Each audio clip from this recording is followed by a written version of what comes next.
The background is quality of life is essential in cancer patients because very many patients have restrictions in quality of life.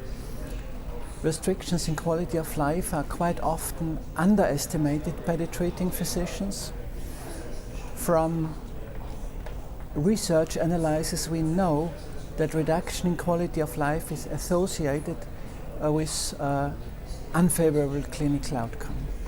And moreover, PROs, which are patient-reported outcomes, are nowadays appreciated as quite relevant by patients, by physicians, and by the stakeholders.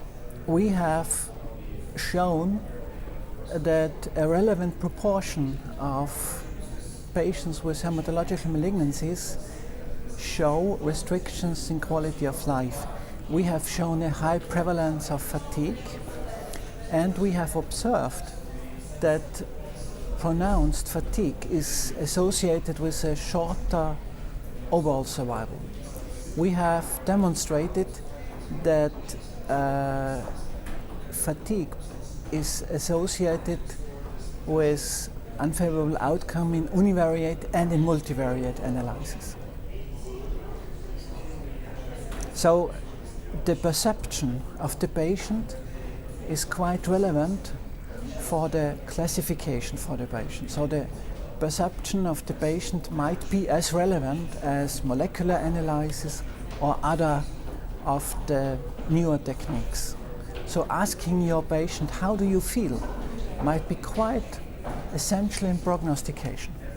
First of all, physicians should be aware that the relevant proportion of their patients suffer from fatigue.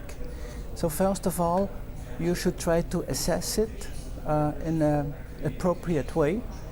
And in a second step, you could try to address the causes of fatigue. So analyzing fatigue or assessment of fatigue may result in early detection and may result in interventions. Moreover, we are interested to analyze the underlying mechanisms of fatigue. From our analysis, we have evidence that impaired fatigue or impaired quality of life is associated with inflammation and malnutrition and with reduced physical activities, which means we have identified a clustering of malnutrition, depression, reduced physical activities in those patients.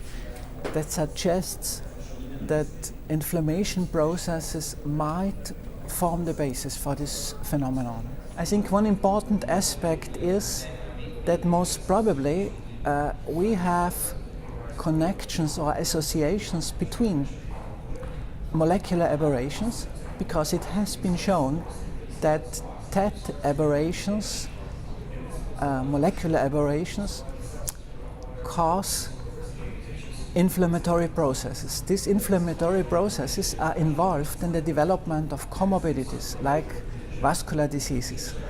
And it's quite plausible that these processes are also involved in fatigue and in impaired function. So which means I think we are somehow hypothesizing a kind of a circle which is built up of the molecular aberration, the inflammation, and the performance status and the quality of life of the patient.